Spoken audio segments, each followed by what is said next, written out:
Everyone, very good evening. Government scope के एक नए वीडियो में आप सभी का स्वागत है। तो आज हम बात करेंगे टीए, टेक्निकल असिस्टेंट जो कि बहाली आई थी पंचायती राज में। किसमें आई थी? पंचायती राज डिपार्टमेंट में, पीआरडी।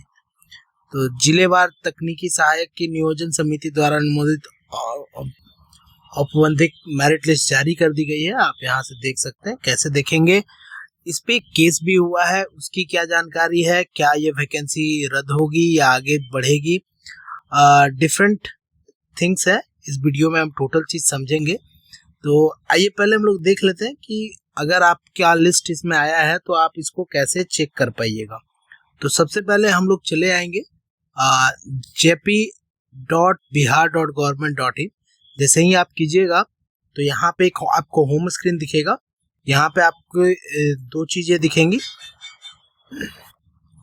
टेक्निकल असिस्टेंट तकनीकी सहायक की नियोजन समिति द्वारा अनुमोदित provisional merit list, apply here. यहाँ पे आप क्लिक करिएगा तो आपको दिखा देगा लिस्ट, और यहाँ पे आप क्लिक कीजिएगा तो आपको आपत्ति दर्ज करने की ऑप्शन देगा। तो सबसे पहले आप यहाँ पे जाइए तो एक नया टैब खुलेगा। वहाँ पे आपको पूरी लिस्ट आएगी। आप अपने जिला को सिलेक्ट कर सकते हैं। फॉर एग्जाम्पल अगर मैं गया सेलेक्ट करता हूँ और सर्च करता हूँ तो ये पूरी लिस्ट यहाँ पे आ जाएगी। ये जो अगर है आप व्यू देखिएगा तो ये पूरा लिस्ट वैसे अभ्यर्थियों का है जिनका एक्सेप्ट हुआ है लेटर। हालांकि मेरिट अभी नहीं बनी है, मेरिट इनकी अभी बनेगी। अभी ये लिस्ट है कि किनका जो आपने अप्लाई किया था वो आपका आप उस लायक है या नहीं है, आप क्वालिफाई हैं क्या नहीं है, वो पहली बात थी। ठीक है, डाउनलोड कर लीजिएगा। थोड़ा नेट स्लो है, इसका इशू हो सकता है।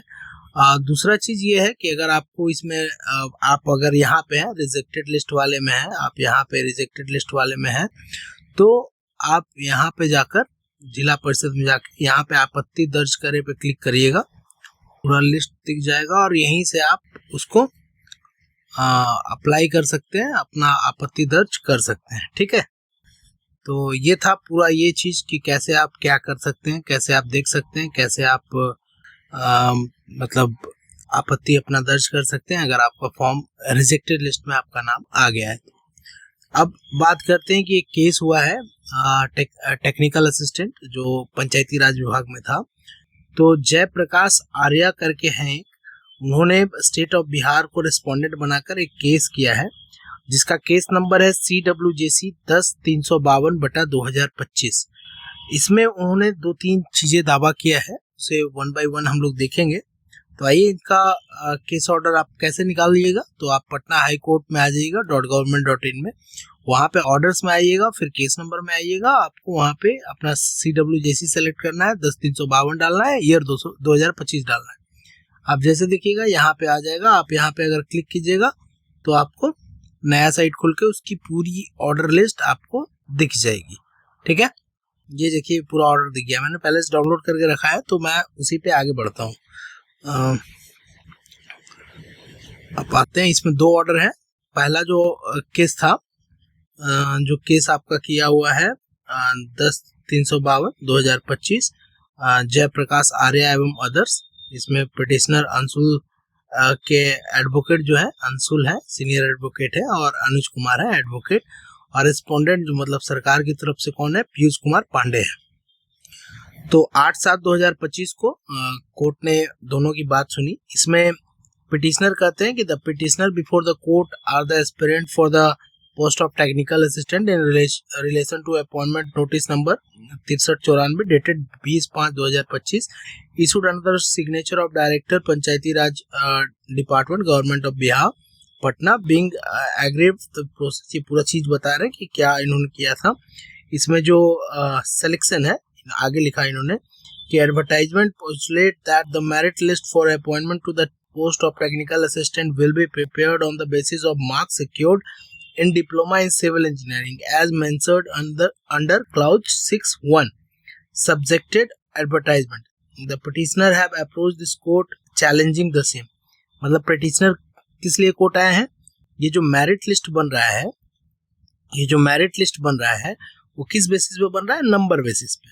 मतलब अगर आपका नंबर 100% है तो आप रैंक 1 है, अगर उससे कम 99 पे है तो आप रैंक 2 है, 98 पे है तो रैंक 3 है, मतलब जैसे जैसे घटते जाएगा आपका रैंक घटते जाएगा, और जिस रैंक पे आपकी सीटें खत्म हो गई वहां पे आपको खत्म कर दिया जाएगा पूरी लिस्ट को। तो पिटिशनर चाह रहे हैं कि नहीं, आप नंबर बेसिस पे मत कीजिए, आप एग्जाम लीजिए। ये मेरे ख्याल से एक इनका है, जो आगे उन्होंने अंशुल कुमार ने बताया है, सीनियर एडवोकेट ने। उन्होंने बोला कि subjected advertisement the appointment notice to the extent noted submitted competitive examination for the appointment is a standardized examination conducted to assess the aptitude, knowledge and skill of a large pool of candidates for appointment. Moreover, the same is designed to ensure the appointment based on merit determined through a uniform and objective assessment. और उन्होंने कुछ refers दिया है, महाराष्ट्र का एक SSC 537 number का उन्होंने दिया है कि वहाँ भी ensure the fulfilment of twin object of transparency and merit, harassment and exploitation of a student. The court generally favors standardized large number of scale examination. उन्होंने ये सब चीज़ें जिक्र की है। वहाँ पे अपने सरकारी जो वकील थे उन्होंने बोला है कि हम इस पे पूरा एफिडेविट वगैरह करेंगे और जो एडवर्टाइजमेंट में सब्जेक्ट किया है हम उसी के अनुसार चल रहे हैं। फिर से जब नेक्स्ट हियरिंग आई 4/9/2025 को, तो वहाँ पे उन्होंने जो एफिडेविट जमा किया था, कोर्ट ने बोला कि parawise counter affidavit should have been filed by the respondent authority but the same is missing. मतलब गवर्नमेंट ने, जो पंचायती राज विभाग है, उसने ये नहीं दिया है, तो therefore the counter affidavit filed by the state is rejected. जो पारावाइज देना था, मतलब जो क्वेश्चन जैसे पूछे हुए हैं उनका आंसर उसी तरह का देना था, वो देने में असमर्थ रहे, इसलिए उनका जो एफिडेविट था, काउंटर एफिडेविट, उसको कोर्ट ने रिजेक्ट कर दिया। और आगे बोला है कि the state is directed to file a parawise counter affidavit on or before the next day of hearing, failing which, मतलब अगर वो ऐसा नहीं कर पाए तो principal secretary Panchayati Raj department government of Bihar will personally appear before this court on the next date of hearing. बोला कि अगर आप ऐसा नहीं करते हैं तो प्रिंसिपल सेक्रेटरी, जो प्रधान सचिव होते हैं पंचायती राज विभाग के, उनको कोर्ट में खुद आकर बताना पड़ेगा कि ऐसा क्यों हुआ। रिलिस्ट दिस केस ऑन 25/9/2025, मतलब नेक्स्ट हियरिंग जो है वो 25/9/2025 को है। इसमें गवर्नमेंट को काउंटर एफिडेविट डालना है, अगर ये मिस होता है तो प्रधान सचिव को कोर्ट के सामने हाजिर होना पड़ेगा। The IA filed on behalf of intervener will shall considered on the next day of hearing. तो इसमें बस यही था कि अभी तो मैटर चल रहा है, अभी हियरिंग और भी होंगी, 2-3 हियरिंग होगी। तो ये पूरा मैटर जो अगर आप एक शब्दों में समझे तो राज जी ने कहा कि भैया आप जो ये मेरिट बना रहे हैं नंबर बेसिस पे, उसे आप मत बनाइए, आप एक एग्ज़ाम ले लीजिए, उसके बेसिस पे आप मेरिट निकालिए, उसके बेसिस पे, ठीक है। अब ऐसा इन्होंने क्यों कहा होगा, मैं उसका रीज़न आपको अपने शब्दों में बताना चाह रहा हूँ, ये किसी का व्यू नहीं है, मेरा पर्सनल व्यू है। राज जी अगर गवर्नमेंट इंस्टीट्यूशन से रहते हैं, सपोज मैं बता रहा हूँ, अगर गवर्नमेंट इंस्टीट्यूशन से रहते हैं, गवर्नमेंट पॉलिटेक्निक कॉलेज से, या फिर बीटेक तो अलाउ ही नहीं है, बीटेक तो नॉट अलाउ है यहाँ पे बिहार में, ये तो अलग ही मैटर है। BTech is not allowed in JEE post, ये अलग है, इसकी दुनिया ही अलग हो गई अब तो। अब क्या ही कहे, बीटेक भैया करिए या ना करिए समझ ही नहीं आता है। अब तो लोग मुझसे पूछते हैं भैया बीटेक करूं या डिप्लोमा करूं, मैं बोलता हूँ भैया सिविल कर ले, डिप्लोमा कर ले, civil in diploma in civil, ये ज़्यादा जल्दी नौकरी लगा देगा, ये तो पता नहीं क्या करेगा। तो आगे जब हम लोग बढ़ते हैं तो गवर्नमेंट पॉलिटेक्निक से अगर ये पास करते हैं तो 8 पॉइंटर 9 पॉइंटर लाना मुश्किल है। मतलब मैंने भी देखा है बीटेक कॉलेज में भी 8 पॉइंटर टॉपर हो जाते हैं भाई। तो यहाँ पे इनका गवर्नमेंट इंस्टीट्यूशन से मार्क्स कम होगा। अब प्राइवेट अगर पॉलिटेक्निक से हैं, आप प्राइवेट पॉलिटेक्निक से अगर हैं तो थोड़ा सा उनको ये मिल जाता है कि जो वाइवा होती है उसमें उनको फुल मार्क्स मिल जाता है, उसके कारण उनका परसेंटेज जो है वो कहीं ना कहीं हाई चला जाता है। और आपको दिखेगा भी, आप अगर लिस्ट निकाल के देखिएगा, देखिए मैं 1 मिनट में निकालता भी हूँ, जब अगर आप लिस्ट निकालिएगा तो 95, 95, 96, 97 ये टॉपर्स होंगे। तो इतने मार्क्स गवर्नमेंट इंस्टीट्यूशन में तो नहीं मिल सकते, प्राइवेट में मिलते हैं। और अगर इस बेसिस पे करिएगा शॉर्ट लिस्टिंग, मतलब इस पे अगर आप मेरिट बनाइएगा तो कहीं ना कहीं जो पढ़ने वाले छात्र हैं, जो भी मेहनत कर रहे हैं, वो थोड़ा सा डाउनग्रेड में जाएगा। हालांकि गवर्नमेंट क्या चाहती है, गवर्नमेंट सोचती है कि जो सेमेस्टर अच्छा किया हो, सेमेस्टर अच्छा करेगा, वो इधर भी अच्छा कर लेगा। अपना पूरा बिहार के जो अभी जेई बने हैं, बिहार के लगभग 7,000 वैकेंसी की जो BTST ने निकाला था जेई, मार्क्स बेसिस पे ही ले लिया, कोई एग्जाम वगैरह लिया नहीं। तो उसमें एक गवर्नमेंट का थिंकिंग ये है कि भैया पेपर लीक वगैरह कुछ हुआ नहीं, हम तो डायरेक्ट माल ले लिए। आपने अगर सेमेस्टर में अच्छा कर रखा है तो भैया आप ओके हैं, आपने पढ़ाई की है कॉलेज में, तो हम आपको मेरिट देंगे। तो अब टोटल डिपेंड करता है कोर्ट क्या कहती है, कोर्ट इसे मानती है या नहीं मानती है। आपके नज़र में क्या है? अगर मार्क्स, बच्चे ने अगर कॉलेज में मेहनत किया है, दो इशू आ रहा है कॉलेज में, यहाँ पे उन्होंने हार्ड लेबर दिया है, हार्ड वर्क किया है, और दूसरा है कि आफ्टर कॉलेज वो पढ़ रहे हैं, हार्ड वर्क कर रहे हैं। तो आप किसको पसंद करेंगे?